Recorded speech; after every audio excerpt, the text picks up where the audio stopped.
What you see here is $10,000 on the table. You can take this money as a loan, but I will charge you a little bit of interest rate. Like most people, you take the money and you go buy a nice car. But in 10 years, it's time to pay me back. And because of interest rates, now you owe me $20,000 and not 10. You will say, I don't have money to give you. And if you don't, I take your car and a piece of your house. This is how debt works. And after 3 years of traveling the world, I noticed that this is exactly what China is doing. For example, take the small island nation of Sri Lanka.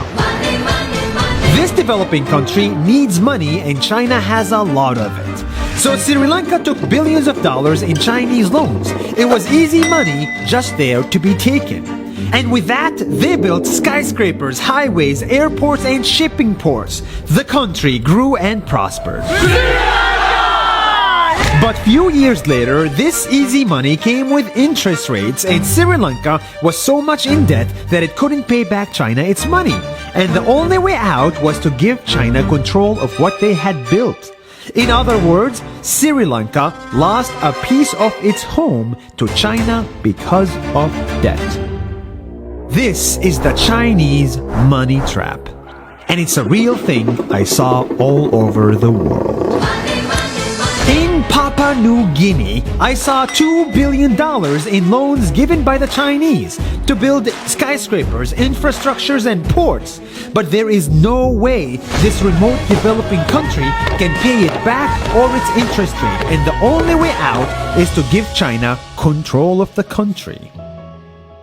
In the Maldives, Pakistan, Malaysia, Laos, Kazakhstan, Mongolia, Egypt, Kenya, and South Africa,